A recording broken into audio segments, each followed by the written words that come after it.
औज़ु बिल्लाहि मिनश्शैतानिर्रजीम बिस्मिल्लाहिर्रहमानिर्रहीम अस्सलामु अलैकुम वरहमतुल्लाहि वबरकातुहू अल्हम्दुलिल्लाहिल्लज़ी जअलना मिनल मुतमस्सिकीना बिविलायति अली इब्न अबी तालिब अलैहिमुस्सलातु वस्सलाम। नाज़रीन, ईद गदीर, ईद सईद गदीर के अय्याम जो अभी इंशाअल्लाह कुछ दिनों बाद इस ईद के जो नेमात हैं उससे हम सब इंशाअल्लाह मुस्तफ़ीद होंगे और उन्हीं के लिए यानी इंशाअल्लाह के ईद गदीर के मुनासिबत से या मौला अली के बारे में जो हदीस वारिद हुई है उस हवाले से हमने आज दावत दी है, इनको ज़हमत दी है अल्लामा मोहम्मद यासीन क़ादरी साहब को कि जिनका ताल्लुक़ अहले सुन्नत से है। और पहले हम इनका शुक्रिया भी अदा करते हैं। अल्लामा साहब अस्सलाम वालेकुम रहमतुल्लाह। जी वालेकुम अस्सलाम वरहमतुल्लाह। अल्लामा साहब आपका बहुत शुक्रिया, आपने अपना कीमती टाइम निकाल कर हमें टाइम दिया। हम चाहते हैं कि हमारे जो नाज़रीन हैं वो इंशाअल्लाह इस्तिफ़ादा कर लें। सबसे पहले मैं बग़ैर किसी वक्फ़े के आपके सामने एक सवाल रखता हूँ, चूँकि चाहते हैं कि आपसे कम टाइम में ज़्यादा से ज़्यादा इस्तिफ़ादा किया जाए। अल्लामा साहब, जो हदीस गदीर है इसके इम्पोर्टेंस, इनकी अहमियत, उनको अगर आप मुख्तसर से कुछ मिनट में बयान करें ताकि हमारे नाज़रीन को जो है उसके बारे में इल्म हो जाए। नहमदुहु व नुसल्ली व नसल्लिमु अला सय्यदिना व मौलाना मुहम्मदिन व आले मुहम्मद, अम्मा बाद, फ़अऊज़ु बिल्लाहि मिनश शैतानिर रजीम, बिस्मिल्लाहिर रहमानिर रहीम। सबसे पहले तो मैं आपको मुबारकबाद पेश करता हूँ कि आपकी पूरी टीम, शहबाज भाई और आप जिस तरह आजकल के पुरफितन दौर में और तकफीरियत के माहौल में, फ़िरका वारियत के दौर में जिस तरह आप मोहब्बत अहले बैत और अहले बैत तहार की अफजलियत उन पर काम कर रहे हैं, मैं आपको मुबारकबाद पेश करता हूँ और अल्लाह रब्बुल इज़्ज़त की बारगाह में दुआ करता हूँ कि अल्लाह तबारक व तआला आपकी तौफीकात में इजाफा फरमाए। आमीन, बहुत शुक्रिया। और आप इसी तरह काम करते रहें। आमीन, बहुत शुक्रिया, सलामत रहें।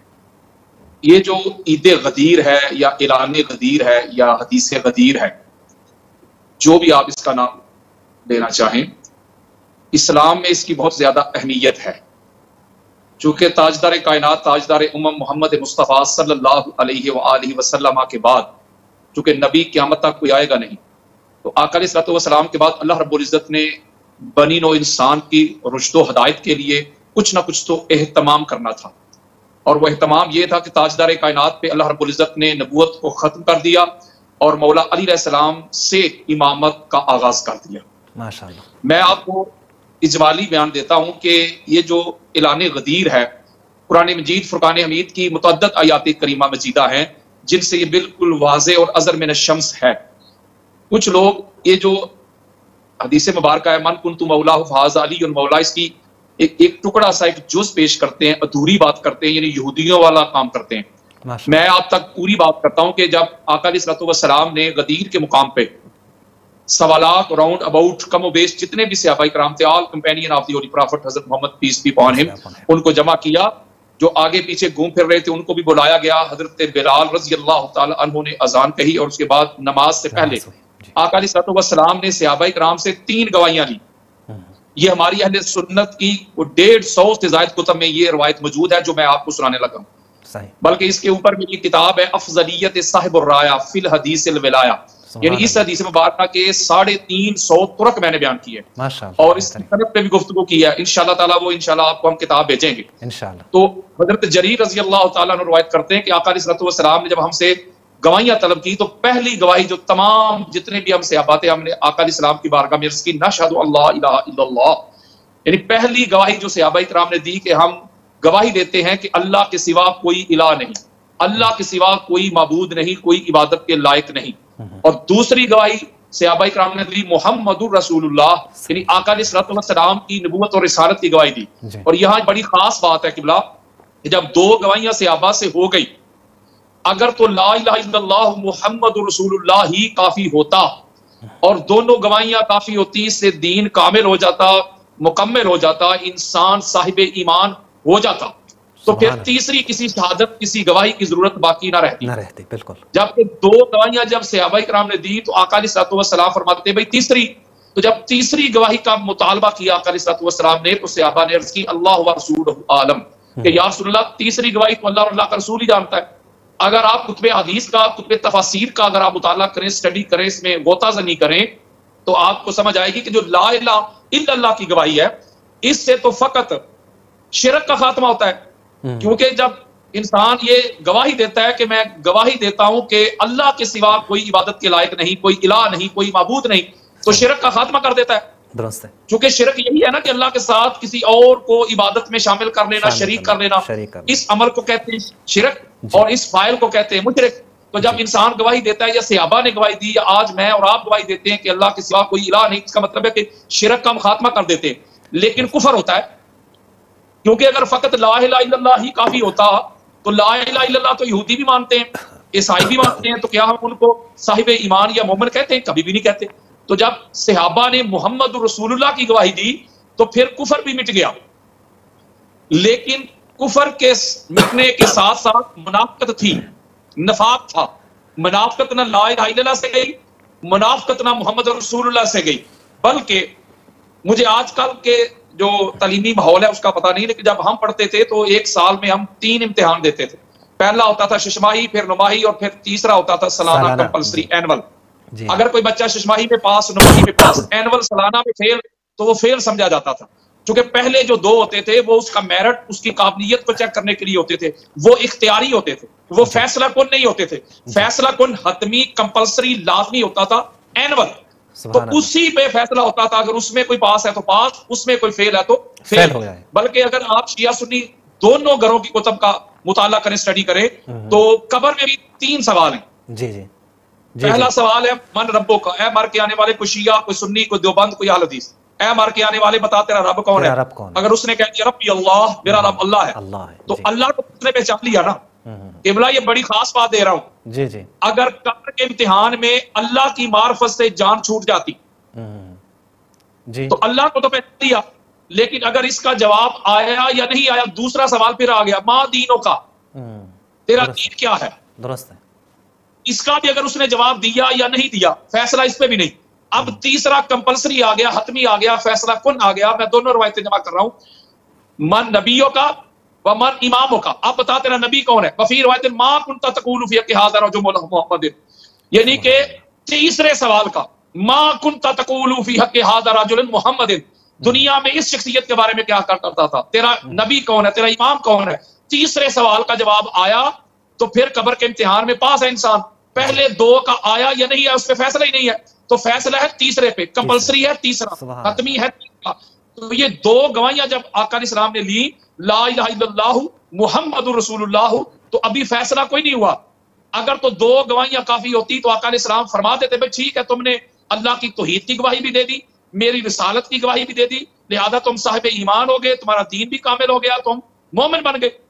लेकिन आका अलैहिस्सलाम ने जब तीसरी का कहा तो सहाबा ने कहा अल्लाह और अल्लाह का रसूल जानता है। फिर आका अलैहिस्सलाम ने फरमाया कि जिस तरह ला इलाहा इल्लल्लाह की गवाही से शिरक का खात्मा हुआ, मुहम्मद रसूलुल्लाह की गवाही से कुफर का खात्मा हुआ, इसी तरह अगर नफाक का खात्मा करना चाहते हो, मुनाफकत को मलिया मेट करना चाहते हो, मुनाफकत को समंदर के सुपुर्द करना चाहते हो, तो तीसरी जो कंपल्सरी गवाही है, अली और वलीउल्लाह की गवाही भी देनी पड़ेगी।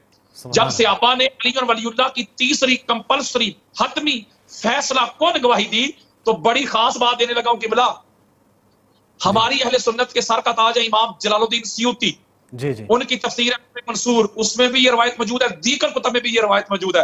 जो लोग मुझे जानते हैं उनको पता है हवालों की कमी नहीं।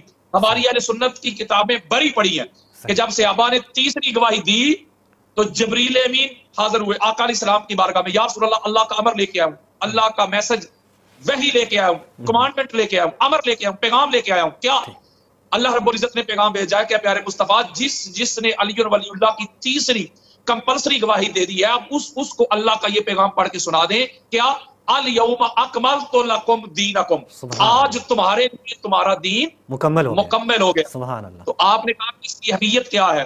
अली और वलीउल्लाह की अहमियत ये है कि अली और वलीउल्लाह से दीन कामिल हुआ, अली और वलीउल्लाह से दीन मुकम्मल हुआ।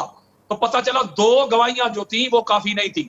अब अगर मैं इसको सीधा करूं, ला इलाहा इल्लल्लाह मुहम्मद रसूलुल्लाह अली और वलीउल्लाह, आपको मेरी आवाज आ रही है? जी जी बिल्कुल, माशाअल्लाह, बेहतरीन बेहतरीन। आप दे मुझे। अब ये जब अली और वलीउल्लाह वाली तीसरी कंपल्सरी गवाही आई तो फिर अल्लाह की तरफ से पैगाम आया कि अब दीन मुकम्मल हो गया। और यहाँ बड़ी खूबसूरत बात है, सुभान अल्लाह, दीन है कुल, यानी टोटलिटी के लिए दीन इस्तेमाल हुआ है, कुल। अब दीन मुकम्मल हुआ है, ला इलाहा इल्लल्लाह की गवाही से नहीं हुआ, मोहम्मद रसूलुल्लाह की गवाही से नहीं हुआ जी। अली और वलीउल्लाह की गवाही से दीन कामिल हुआ है, दीन मुकम्मल हुआ है। मुकम्मल हुआ। ये बात मुसलमानों को समझनी चाहिए। कोई देवबंद है, कोई अल-हदीस है, कोई बरेलवी है, कोई सुन्नी है, कोई शिया है। सही। उन्होंने इसको बड़ा इत्ती दिया हुआ है, बड़ा हल्का लिया हुआ कि शायद ये अली और वलीउल्लाह या ऐलान गदीर या ईद गदीर या यौम गदीर ये शायद शिया का काम है। भाई शिया का काम नहीं। अली और वलीउल्लाह के बगैर दीन कामिल ही नहीं होता। अगर सहाबा का ईमान और दीन अली और वलीउल्लाह का मुहताज है तो फिर अरे गहरे की क्या औकात है। और दीन कहती है टोटलिटी को। अल्लाह ने ये फरमाया कि मजहब मुकम्मल हो गया। अगर अल्लाह मजहब बात करता तो ये शवाफी की कर लेता, या हनाबला की कर लेता, या हनफियों की कर लेता, मालिकियों की कर लेता, या जाफरियों की कर लेता। अल्लाह ने बात दीन की। तो अगर कोई हाथ बांध के नमाज पढ़ता है वो भी दीन के अंदर, कोई खुले छोड़ता है वो भी दीन के अंदर। नमाज, रोजा, हज, ज़कात, सदका, खैरात, ज़ुहद, वरात, तकवा, तहारत, यकजा बेदारी, क़याम, रुकू, सुजूद, ये सारा कुछ दीन के अंदर है। सही। और किबला यह कहने लगाऊं कि दीन है कुल। सही। तो जब ये कुल अली और वलीउल्लाह से कामिल और मुकम्मल होता है, वाह वाह वाह वाह, तो वो अली के बगैर कैसे मुकम्मल होगा? क्या बात है, क्या बात है, बहुत आला, बहुत आला। किबला जब कुल टोटलिटी ये अली और वलीउल्लाह की मोहताज है तो फिर मुझे बताएं मौलवी साहब तो जुज़ पे लड़ते हैं। सुभान अल्लाह। मैं एक जुमला कहता हूं और बड़ा जिम्मेदारी के साथ कहने लगा हूं। जी जी। अगर दीन अली और वलीउल्लाह का मोहताज है, दीन अली के बगैर मुकम्मल नहीं होता, तो फिर अली के बगैर नमाज कैसे मुकम्मल होगी, कलमा कैसे मुकम्मल होगा, रोजा कैसे मुकम्मल होगा, हज कैसे मुकम्मल होगी, अजाने कैसे मुकम्मल होगी, जनाजे कैसे मुकम्मल होगी, इस्लाम कैसे मुकम्मल होगा, ईमान कैसे मुकम्मल होगा। माशाअल्लाह, बेहतरीन। इंसान के तरीक़त से उसके अक़ीदे उसके ईमान से अली और वलीउल्लाह के पौधे निकल जाए तो इंसान के पास ईमान की अलफ भी बाकी नहीं बचती। वाह वाह वाह। तो लिहाजा आपने अली और वलीउल्लाह की अहमियत का, तो मैं इसको कुल्ले ईमान कहता हूं। और ये मैं नहीं कह रहा, ये कुरान और मुस्तफा के फरमान की नसूस मौजूद है, मैं अंबार लगा सकता हूं इसके ऊपर। माशाल्लाह, बेहतरीन, माशाल्लाह। अच्छा अल्लामा साहब, मैं चूंकि आपकी बात इंतहाई अहमियत की हामिल थी इसलिए मैंने काटी नहीं, वरना सवालात ज़्यादा हैं। क्योंकि आपने जिस अंदाज से बयान किया माशाल्लाह बड़ा कम इस तरह के मुझे जो है वो सुनने में मिलता है। अब यहाँ पे मुनाफिकीन तो मौजूद हैं, आपने भी इशारा किया कि मुनाफिकीन मौजूद हैं। और मुनाफिकीन के बारे में जब हम मुताला करते हैं तो ये मुनाफिकीन तो असल उहद में पाए जाते हैं, उससे पहले भी पाए जाते हैं। तो ये तो हो ही नहीं सकता कि हदीस गदीर के दौरान यानी यहाँ मुनाफिकीन ना हो, या मुनाफिकीन अगर हैं तो बाद में उन्होंने इस मौक़िफ़ के ख़िलाफ़ कोई कदम ना उठाया हो। क्योंकि उन्होंने इस्लाम के ख़िलाफ़ कदम उठाए हैं, रसूलुल्लाह के ख़िलाफ़ कदम उठाए हैं, और अपने जो है वो साजिश जो है उन्होंने की है। अब इसके खिलाफ जो कदम उठाए गए हैं तो जाहिर है वो तो कोई और कदम नहीं उठा सकते। मुझे जो लगता है, अगर मैं गलत कहता हूं तो अल्लामा साहब आप तस्हीह करें, कि उनके इक़दामात में से, साजिशों में से सबसे बड़ी साजिश शायद यही हो सकती है कि जिनकी वजह से उम्मत का एक बड़ा गिरोह वो हकीकत गदीर से वो आशना न हो सकी। वो यही हो सकती है कि इस गदीर के हदीस को, कि जिसमें वाज़े है कि मुतवातिर है और इतनी सनद इसकी मौजूद है कि कोई इसका इनकार भी नहीं कर सकता, मगर ये कि वो शख्स के जिसके दिल में वो ज़ैग़ मौजूद हो वो इनकार ही करेगा। तो इसके माने को जो चेंज किया गया है, इसके माने को जो तब्दील किया गया है, और सिर्फ एक मोहब्बत के माने में, जैसे कि अगर मैं मिसाल दूं, हमारे यहाँ जो सूफ़ी किस्म के जो अफराद हैं या मौलाना किस्म के जैसे बंदा मोहब्बत करें, तो ये आपको भी वही उसी मुनाफिकीन की ही साजिश लग रही है, या ना इसमें जो है वो अवामिल कुछ और है कि हदीस गदीर की मानवी तारीफ की जाए और इसे इसकी हकीकत से लोगों को जो है वो आशना करने से रोकें, उसमें रुकावट बन जाए। तो आपको क्या लगता है इस बारे में? जी किबला, ये बहुत अच्छा सवाल आपने किया है, अल्लाह ताला आपको सलामत रखे।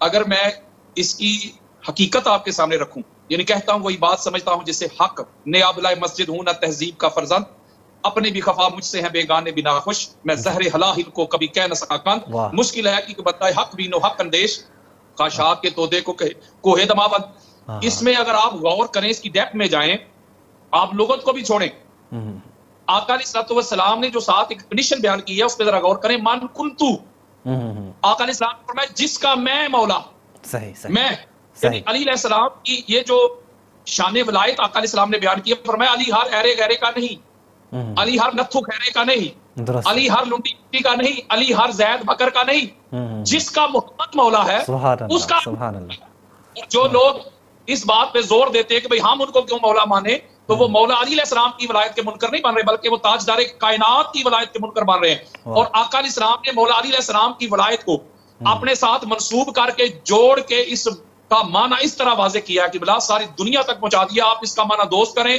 आप इसका माना आका करें, मालिक करें, वारिस करें, गुलाम करें, लेकिन करने से पहले सोच लीजिएगा कि उसका इतलाक ताजदारे कायनात पे होगा। जिस तरह के हजूर मौला है ना, उसी तरह के अली मौला होंगे। अगर हजूर को दोस्त कहते हो, आज कोई मुझे बताए मैं हो या आप हो, हम हजूर अलैहि सलाम को दोस्त यार कह सकते हैं? नामुमकिन है, नामुमकिन है किबला, नामुमकिन है। सहाबा को सूरह हुजरात पढ़े आप। आज तो लोग सहाबा को भी कहते हैं नबी के यार। नकले कुफर कुफर नबाशत भाई, यार किधर से आ गए? वो तो गुलाम थे, वो तो नौकर थे, वो तो मंगते थे, दुरुस्त है, दीवाने थे, परवाने थे, मस्ताने थे ताजदारे कायनात की बारगाह में। तो ये दोस्ती यारी जो होती है, ये तो एक लेवल होता है। सूरह हुजरात का शुरू पढ़े, अल्लाह ने तो इस फितने का कला कमा कर दिया है। इस बारगाह में आके आवाजें भी बुलंद नहीं करनी, तुम दोस्ती यारी की बात कर रहे हो। तो इसका मतलब है कि आका अलैहिस्सलातु वस्सलाम सहाबा के आका और मालिक हैं। सही। तो अली भी उसी तरह साहिब ईमान के आका और मालिक होंगे, दोस्त यार नहीं होंगे। क्योंकि आका अलैहिस्सलातु वस्सलाम ने अपने साथ मंसूब किया है। फरमाया जिस तरह मैं मौला हूं ना, उसी तरह अली मौला है। अगर तो आज टीवी चैनल पे बैठ के और एक मौलवी साहब मुफ्त से मुफ्ती बैठे हुए थे, मुफ्ती फजल हमदर्द साहब के साथ, वो कह रहे थे दोस्त है इसका माना। इनको हया नहीं, ये तो ताजदारे कायनात की गुस्ताख और बेअदब है ये तबका जो है। भाई आका अलैहिस्सलाम जिस तरह का मैं मौला हूं ना, उसी तरह का ये अली तुम्हारा मौला है। और कहा जा रहा है सहाबा को, तो लिहाजा आका अलैहिस्सलाम जो है सहाबा के आका हैं, मालिक हैं। जी जी। इसी तरह मौला अली अलैहिस्सलाम जब तमाम सहाबा के आका और मालिक बन गए, तो आप मुझे बताएं ना, फिर अगर ये माना मान लेंगे, अली को आका मान लेंगे, अली को मौला मान लेंगे, अली को मालिक और वारिस मान लेंगे, अली को मददगार मान लेंगे, तो फिर मुझे बताएं ये सारा जो इस्लामी ढांचा जिन्होंने आज तश्कील दिया हुआ है, तो धड़ाम करके नीचे गिर जाएगा। वो अल्लामा साहब आपने मुनाजरे में गिरा दिया है, आपने मुनाजरे में गिरा दिया है, हमने देखा है। मालिक और आका के होते हुए फिर दूसरे जो मामलात है मुझे बताएं, जिस तरह आका अलैहिस्सलाम ने अपने साथ जोड़ा है, फिर दूसरे की कैसे अहमियत और वैल्यू रहती है। तो यही वजह है, मेन यही रीजन है कि ये तलाश करते हैं, इस टो में लगे रहते हैं, इस जुस्तजू में लगे रहते हैं, इस तरह के मानी करते हैं। लेकिन आका अलैहिस्सलाम ने इस फितने का कला कमा कर दिया अपने साथ जोड़कर। तो जहां तक आपने मुनाजरे की बात की किबला, मैं जनरल बात आपको बताता हूँ, अल्लाह बिल्लाह तल्ला, आपके इसी चैनल के थ्रू से मैं दुनिया को पैगाम देना चाहता हूँ, मैसेज देना चाहता हूँ। ये मेरा जो पैगाम है कि ना हमने किसी की गुस्ताखी की, ना किसी की बेअदबी की। बिल्कुल। हमने मेरे दावा में मैंने लिख के दिया था कि मेरा दावा कुरान से, अहदीस से, अहले बैत, सहाबा, मुहद्दिसीन, मुफस्सरीन की आरा से मैं साबित करूंगा कि पाक मोहम्मद के बाद अली जैसा कोई नहीं। हालांकि मेरा दावा था कि भला मैं मुदई था, तो मेरी दलील उन्होंने दलील से रद्द करना था। मैं कुरान से दे रहा हूं और वो आगे बाबे किससे कहानियां लेके आ रहे हैं। जी बिल्कुल, हमने सुन लिया, ऐसा ही था। कोई तरीका ही नहीं कि भला ये असूल ही नहीं, ये आइन ही नहीं, ये कानून ही नहीं, ये दस्तूर ही नहीं। और मैं मदार अफजलियत बयान कर रहा था कुरान से। मैंने कुरान से पहला मदार अफजलियत बयान किया। चलो आपके इस चैनल से आपने एक मुझे नुक्ता दिया, मैं पैगाम देना चाहता हूं ताकि लोगों तक हकायक पहुंच जाए, जो हक बात है, जो सच बात है, वो भी पहुंचे। आजकल ये बहुत बड़ा इशू बना हुआ है। तो मैंने मदार अफजलियत बयान की है कुरान से पहला, मैंने मदार अफजलियत बयान किया इल्म, नॉलेज। मैंने 10 से 15 कुरान मजीद से आयात पढ़ी, इल्म की फजीलत बयान की, अहमियत बयान की, इसकी अफादियत बयान की, फिर आका अलैहिस्सलाम की हदीस बयान की। फिर उसके बाद फिर मैंने, चूंकि चारों में मेरा दावा था कि पाक मोहम्मद के बाद अली का पहला नंबर है, उस मौलवी का दावा था कि नहीं, माज अल्लाह हजूर के बाद हजरत अबू बकर है, हजरत उमर है, हजरत उस्मान है, फिर चौथे नंबर पे माज अल्लाह मौला अली अलैहिस्सलाम है। मैंने चारों में मैंने कुरान से दलील दी, हदीस से, फिर आका अलैहिस्सलाम की हदीस से, फिर अहले बैत, सहाबा, फिर ताबीन, तबा ताबीन की आरा दी कि वो सारे कहते थे कि पाक मोहम्मद के बाद अली अलैहिस्सलाम जैसा आलिम दुनिया में है ही कोई नहीं। तो मैंने फिर चारों में जब अली अलैहिस्सलाम का ये इल्मी मुकाम और मर्तबा बयान करके फिर तीनों का बयान किया। फिर मैंने बुखारी से, मुस्लिम से कहा कि तीनों खुलाफा जिनको आप अली अलैहिस्सलाम पे फजीलत देते हैं, फजलियत देते हैं, उनको तो तयम्मुम का भी पता नहीं था, उनको इस हदीस की खबर नहीं थी कि ये जो 10 तक 3 मरतबा दी जाती है, ये भी हदीस है कि नहीं। ये सारे मामला उनको हद जारी करने का पता नहीं था। ये सारी मैंने बयान करके ये साबित किया कि कुरान के इस मदार फजलियत से अली सबसे अफजल है। दूसरा मदार मैंने बयान किया जिहाद। जब जिहाद में मैंने 10-15 आयतें पढ़ी, फिर मैंने कहा जब अल्लाह कुरान में कहता है कि मैं फजीलत देता हूं उसको जो मैदान जंग में लड़ता है, उन पर जो बैठे हुए हैं, तो मैंने कहा मौलवी साहब अल्लाह तो कहता है कि जंग में लड़ने वाले और बैठे बराबर नहीं। तो वो अली जो बदर का हीरो है, जो ओहद का हीरो है, जो खंदक का हीरो है, जो हुनैन का हीरो है, जो खैबर का हीरो है, आप अली से उनको अफजल कह रहे हैं जो बैठे हुए भी नहीं थे बल्कि जंग से भागने वाले थे। जी जी बिल्कुल ऐसा ही है। भागने का इस्तेमाल किया तो कहते बेअदबी हो गई, बेअदबी हो गई। अल्लाह के फरार का माना आला हजरत से लेकर तकी उस्मानी तक जी हर एक ने फरार का माना भागने किया। कुरान मजीद फुरकान हमीद का अगर आप मुताला करें, स्टडी करें, ऐसे ऐसे जुमले इस पे आए हैं। जब आले हज़रत ने लिखा है कि जब तुमने नामर्दगी दिखाई जी तो जी मुंह उठाए रहे थे। जी ये जी मुंह उठाए जाना ये कोई इज्जत का जुमला है? किसी को बंदा कहते भाई तुमने किधर से मुंह उठाया हो, किधर आ रहे हो, ये इज्जत का जुमला है? और ये सूरह तौबा की आयत नंबर 25 सुम्मा वल्लैतुम मुदबिरीन, जब उसने, मैंने कहा ना फरार का माना भागना, भाग गए। बुखारी की रवायत पढ़ी 4066 नंबर हदीस। जी जी तो आगे से उसने कहा कहते कि तशरीफ ले गए। हाँ बिल्कुल। मैंने कहा भाई फरार का माना तशरीफ तो ना लुगत में बनता है, ना किसी मुहद्दिस ने, ना किसी मुफस्सर ने ये माना लिया है। तो अगर आप देखें जिसको उन्होंने गुस्ताखी बनाया, मैंने कहा अगर आप ये माना करेंगे भागने का, तशरीफ ले गए, तो ये सूरह अनफाल की आयत नंबर 15 जो अल्लाह कहता है या अय्युहल्लज़ीना आमनू इज़ा लक़ीतुमुल्लज़ीना कफ़रू ज़हफ़न फ़ला तुवल्लूहुमुल अदबार, ऐ ईमान वालों जब काफिरों से जंग करते हो तो अपनी दुबर, अपनी पीठ उनकी तरफ करके ना भागा करो। तो मैंने कहा अगर आप तशरीफ करेंगे तो जब बंदा भागता है तो तशरीफ तो दुश्मन की तरफ फेर दी। हाँ हाँ बिल्कुल ऐसा ही है। इंसान भागता तो उल्टे पांव तो नहीं ना भागता, जी जी बिल्कुल, वो दुश्मनों की तरफ ही पीट करता है। तो जब पीट करके भागता है तो जिसको मौलवी तशरीफ कह रहा था, मैंने कोई गुस्ताखी नहीं की, मैंने कहा तशरीफ तो दुश्मनों की तरफ कर दी जिससे अल्लाह रोक रहा है। जी जी और आना तीसरा तर्जमा किया है सुम्मा वल्लैतुम मुदबिरीन का, कि जब तुमने पीठ दुश्मनों को देकर चले गए, पीठ दुश्मनों को देकर, मैंने तो ये तर्जमा भी नहीं किया। जी जी बिल्कुल। ये भी कहा था कि इसका क्या करेंगे, तुसीदूना वला तलबूना अला हदी व रसूल याकूकुम फी उखराकुम, मैंने कहा क्या करें?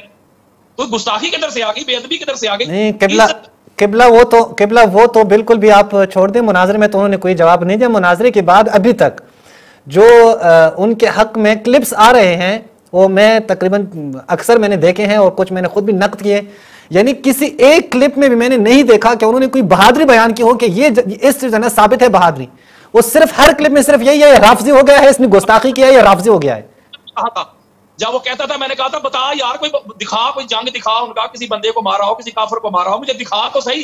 मैंने कहा दिखा तो सही ना। जी बिल्कुल। साबित किया कि अली जैसा कोई नहीं है। फिर मैंने तीसरे में खत्म कर दी, वो भी मेरा पूरा मुकम्मल नहीं होता, आगे उन्होंने अपलोड ही नहीं किया। मैंने तीसरा जो मदारिफ हदीस बयान किया था वो बयान किया था सब और नसब। हाँ हाँ सही। फिर वो सब और नसब जब मैंने मौला अली अलैहिस्सलाम का पूरा शजरा पढ़ा है तो उससे आगे उन्होंने खत्म कर दिया हुआ है।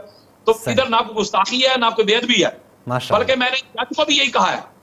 मैंने कहा आप कुरान पढ़े, हदीस पढ़े, जो कुछ मैंने बयान किया मैंने तो कुरान और हदीस पढ़ी। अगर ये गुस्ताखी है कुरान पढ़ना, हदीस पढ़ना, तो आप उस पर फतवा लगाएं। और ये जो पिंडी का मरासी है हनीफ कुरैशी 2 नंबर मुनाफिक आजम, इसने वीडियो बनाई और कहता है जी ठीक है कि अल्लाह कह रहे हैं तुम भाग गए, तो वो अल्लाह बड़ा है, अल्लाह ही कह सकता है। इस जाहल से बंदा पूछे कि हम अल्लाह का कुरान नहीं पढ़ सकते, और आगे दलील देता है जी अगर यही बात है तो यूनुस अलैहिस्सलाम ने जो दुआ की थी ला इलाहा इल्ला अंता सुब्हानका इन्नी कुन्तु मिनज़ ज़ालिमीन, तो क्या हम यूनुस अलैहिस्सलाम को जालिम कहेंगे? मैंने कहा हम जालिम नहीं कहेंगे, लेकिन हम उनकी दुआ पढ़ते भी हैं, उसका तर्जमा भी करते हैं। हाँ दुरुस्त है। आपको पढ़ना और उसका तर्जमा करना कोई गुस्ताखी नहीं है। जी बिल्कुल। तो ये जो बड़ी बढ़ के मारते थे, मैंने इसे कहा था, बल्कि मुफ्ती सदर अब्दुल साहब को मैंने इंटरव्यू में कहा था, बल्कि रावलपिंडी के शाह साहब है उनके इंटरव्यू में मैंने ये बात कही थी। आपके रेफरेंस से भी, आपके जरिए से भी मैं उसको पैगाम दे रहा हूँ कि तू जेलम गया था ड्रामा करने के लिए, क्या मेरे साथ मुनादरा कर मोहम्मद अली मिर्जा से। जी जी। मैंने कहा बाप कह रहा तो गुजरांवाला के बट का सामना कर, वो मैं ड्रामा करने के लिए गया था, तू आप मुनादरा करो, नहीं पता चले मुनादरा किसे कहते हैं।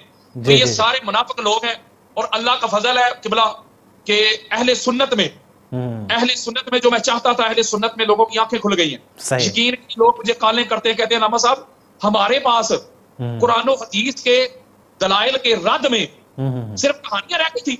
यकीन करें वल्लाह बिल्लाह तल्ला आपको कह रहा हूं, वो कहते हैं लामा साहब हमारा जो मसलक बरेलवी मसलक है, क्या ये सिर्फ किससे कहानियों में खड़ा है? हदीस के दलाइल हमारे पास सिर्फ यही रह गए। जो मौलवी कहता था मैं कुरान पढ़ता था, कहता था जी कुरान ना पढ़े। जी जी बिल्कुल। कुरान में उतरा मैं अली का बेटा हूं। मैंने कहा दावा चेंज कर, तू दावे में ही हार गया है। जी जी। मैंने कहा तूने ये कहता है मैं अली का बेटा हूं और मेरे साथ मुनाजरा करने आया कि मेरे बाप की शान ना बयान कर।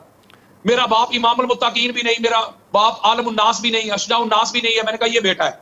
जी जी। तो मैं यकीन करें सुन्नी लोग उलमा मुझे कहते हैं कि लामा साहब हम किधर खड़े थे, ये हमारा जो मसलक है, तो ये हमारा जो विजन है, अकीदा, ये किधर खड़ा है? नहीं, हम कहां खड़े हैं? अल्लामा साहब वो ऐसे लग रहा था अल्लामा साहब के आप तेरा किबला अल्लामा साहब बड़े बड़े पीराने अज़ामरों ने मुझे कॉल किया, सही अहले सुन्नत के, सही कि बेटा जो तूने बयान किया ये हमारा अकीदा, लेकिन सच्ची बात है कि हम ये बात बयान नहीं कर सकते, वरना जो तेरे साथ हो गया गालियां शिया राफजी।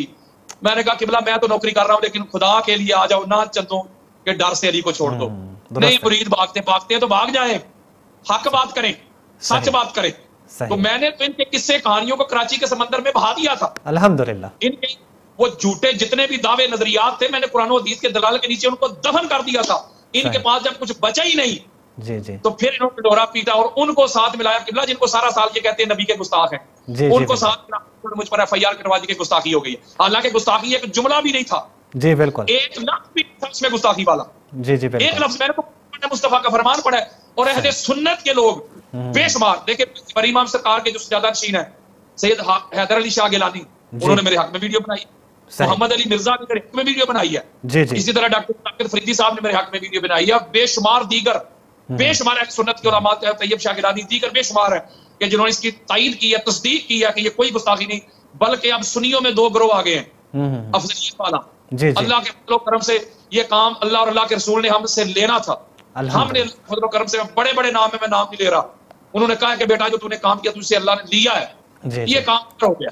अब ये बात ये छिड़ गई है। आप यूट्यूब खोले ना, हाँ हाँ हाँ, हर बंदा वीडियो बना रहे, नहीं नहीं नहीं नहीं, फलां ने कहा कि अबू बकर सिद्दीक अफजल है, आला हज़रत ने कहा अबू बकर सिद्दीक अफजल है, मुल्ला अली कारी ने कहा, मेर अली शाह ने कहा, मुजद्दिद अल-अफ़सानी ने कहा।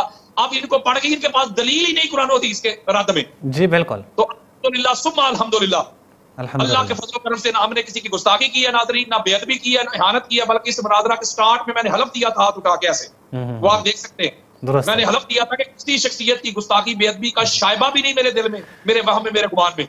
लेकिन चूंकि मैंने दलाइल देने हैं मौला अली अलैहिस्सलाम की अफजलियत पे, अगर किसी को लगे कि ये गुस्ताखी है, इहानत है, बेअदबी है, तो वो फतवा उस रवायत पे लगाए, मुझ में ना लगाए। अहसंत, बहुत शुक्रिया अल्लामा साहब, अल्लाह ताला आपको अजर अजीम दें। आकाश जो है हम मज़ीद आपसे इस्तिफ़ादा कर लेते हैं, आपने भी कहीं जाना है सफ़र पे और मैं आपका बहुत मशकूर हूँ, बेहद मशकूर हूँ। नाज़रीन, जैसा कि आपको मालूम है, जैसा कि आपको मालूम है, अल्लामा साहब ने शुरू में जो मेरे क्वेश्चन है उसका जवाब दिया और फिर बहुत ही आला जवाब। फिर उसके बाद जो है वो मुनाज़िर के ऊपर जो अल्लामा साहब के कमेंट्स हैं वो इंतहाई कीमती हैं और मेरे ख्याल में एक खुलासा उन्होंने पेश किया कि आप सबको समझ आ गया है और इंतहाई कीमती खुलासा है, उनकी तरफ आप मुतवज्जह रहें। और ज़ाहिर है जैसा कि मैंने भी कहा और अल्लामा साहब ने भी तस्दीक की कि उसके बाद जिन्होंने भी, चाहे वो बरेलवी हों, चाहे वो देवबंद हों, चाहे वो अहले हदीस हों, जिसने भी जनाब अबू बकर की अफजलियत पे क्लिप रिकॉर्ड किए हैं, उन्होंने कोई कुरान और हदीस से दलाइल नहीं दिए हैं। वो आप जाके चेक करें, मैंने तकरीबन सारे देखे हैं, उसमें यही बातें हैं कि हमारा इजमा है, मौलवियों ने ये कहा है, फलां पीर ने ये कहा है। तो अल्हम्दुलिल्लाह एक्सपोज हो जाएंगे, इसके बाद भी एक्सपोज हो जाएंगे। अल्लामा साहब, हम आपसे खुदा हाफिज़ी चाहते हैं, आपके लिए दुआ करते हैं, हमें भी अपने दुआ में याद रखें। मुबारकबाद पेश करता हूँ आपको, आपकी पूरी टीम को, शहबाज भाई को, जिस तरह आप काम कर रहे हैं। इंशाल्लाह मैं चाहूंगा नेक्स्ट इंशाल्लाह ताला जैसे ही मुहर्रम में मेरी वापसी होती है, फिर मैं इंशाल्लाह ताला आपसे कोई पूरा तवील एक रिकॉर्डिंग करूंगा, आपसे गुफ्तगू करूंगा और इस तरह के मामला करेंगे, बल्कि हम कॉल्स भी लेंगे, इस सिलसिला हम जारी रखेंगे। और मेरी दुआ है कि अल्लाह तबारक ताला आपकी तौफीकात में इजाफा फरमाए, आप इसी तरह काम करते रहें। अस्सलाम वालेकुम। आमीन, बहुत शुक्रिया, सलामत रहें।